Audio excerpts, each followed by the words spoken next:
My very first DJI Osmo 360 completely broke on me, and it messed up so badly I had to get a replacement within 24 hours of purchasing it. So why would I sell my Insta360 X5 for this camera? Oh, I like it for the views. Whoa!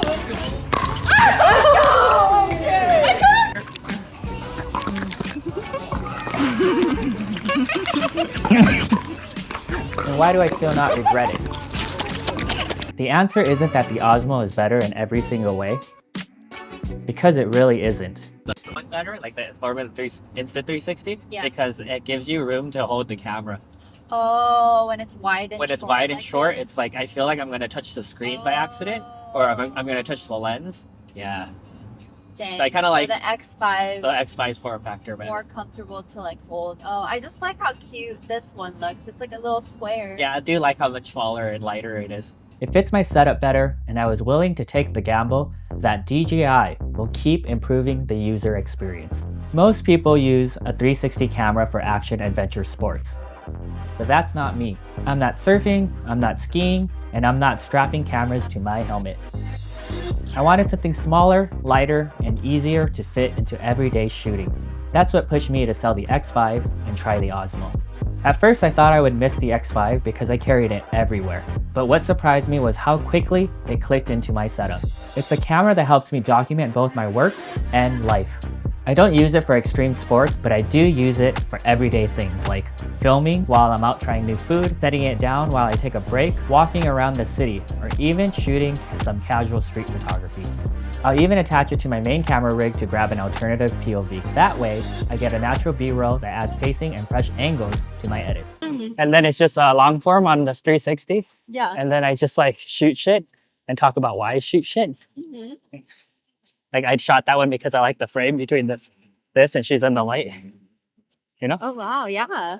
And since it shoots in 10-bit, I can grade it to match my main cameras. Or I could push it for a more stylized look. That makes it way more useful than just dropping in raw clips. There, in that spot right there.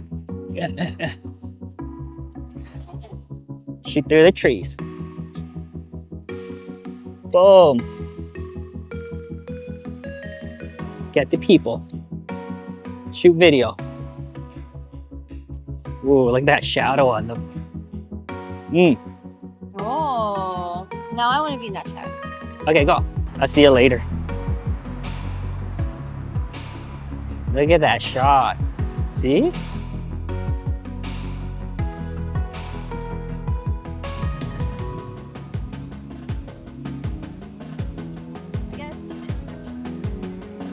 But here's the thing. Insta360 can do all of this too. So you're asking, so why the Osmo? Because I already use DJI mics and other DJI gear like the Pocket. That means matching footage and syncing audio is way easier in my setup. If I wasn't in the ecosystem, I might not have made the switch. But there's another way I've been using it that also surprised me.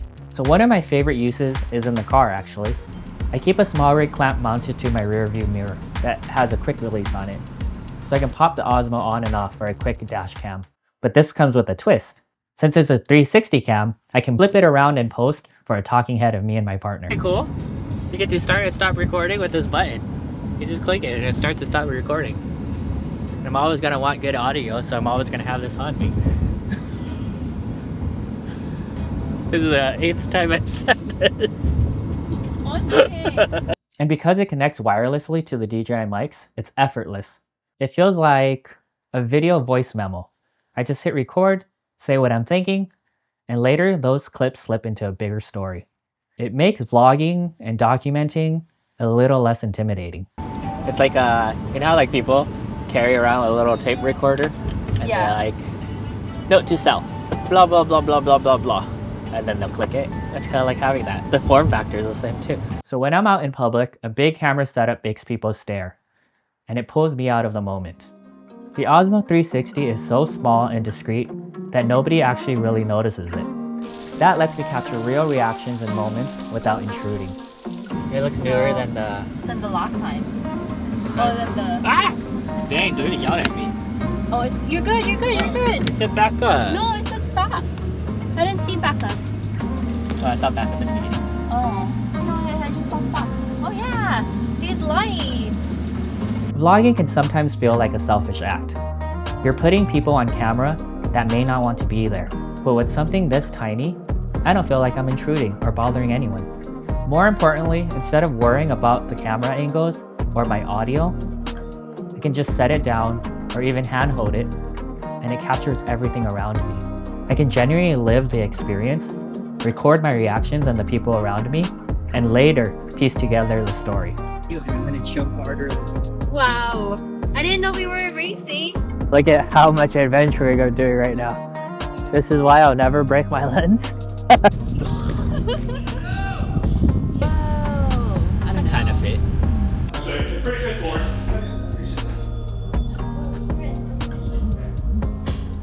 Can't see you in the combo. Can't keep up. Good thing I didn't leave you earlier to go restroom. Why? Why? Because I was like, oh, it's so nice and cozy. I might just go for a walk back to the restroom. Oh, because the crazy lady came. No, two of them came. Wait, another crazy? Oh, yeah. The one that was like next to you and then another crazy. Never leave each other. Editing the footage is a whole other story. So let's talk about editing. Insta360 definitely has the edge here. They have more smart reframing tools and their software is way more polished. They frequently push out updates and they have really useful features that I don't really use. Most of the time, I'm just manually keyframing things. Here's a couple of things I absolutely missed right away. On the Insta360 Studio app, I like that when you right click, it creates a keyframe. And the cool part is I can close the app, work on something else, and then come back to Insta360 Studio and all the keyframes will still be there. Let's talk about DJI Studio app though. It's ass. To start editing, you have to drop the clip into a timeline first, and there's no way to save those keyframes for later. It feels really glitchy, and from what I've heard, I actually have it easier since I'm on a MacBook. Windows users deal with even worse problems. So yeah, editing is one area the Insta360 is clearly ahead right now. But Insta360 has other clear advantages. It has longer battery life, and even more so with the recently improved Ultra battery. Insta360 has better accessory lineup, and the Osmo still has no release date for their underwater housing cage. I also really like the Photobell selfie stick that I bought from Insta360 right before I sold the camera, and I still use it till this day. The biggest advantage for most people would probably be the lens replacements. So if you scratch one, you don't have to replace the whole camera. The other big thing is availability. You can buy the Insta360 locally, and if you purchase from places like Costco, you can try it and then you can return it within 90 days, no questions asked. You can also add extended warranty coverage, so the Insta360 is still the safer option. The Osmo's biggest downside is what happens when something goes wrong. So here's the reality. The Osmo might look cheaper on paper, but in the US it's actually riskier to have. There's no official warranty here, and you can spoof your location to get the DJI care, but if something breaks, you're shipping it overseas. That's a headache compared to just swapping an Insta360 locally or manually replacing the lens yourself. And if you're wondering how both of these cameras perform in low light, both SuperNight and PureVideo are better than what I got from the Insta360 X4 that I used to own, but honestly, they're still kind of whatevers. At the end of the day, these cameras have small sensors, and if there isn't enough light, no mode is going to work magic. So if night footage is critical, that's something to keep in mind. So, do I regret selling the Insta360 X5? Not at all. The Osmo 360 fits me better. As a secondary camera or even a third cam. It doubles as a video voice memo recorder, and with dual DJI mics, it can even be a mini travel podcast setup. That's been a real game changer for me.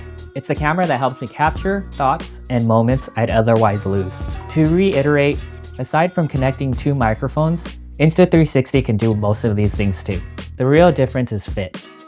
I'm already in the DJI ecosystem with the mics and the pocket. Syncing audio and matching footage is just easier for me. If I wasn't in that setup though, my decision might have gone the other way. Also, this is a final sale item, so maybe I'm just coping. So here's how I'd put it.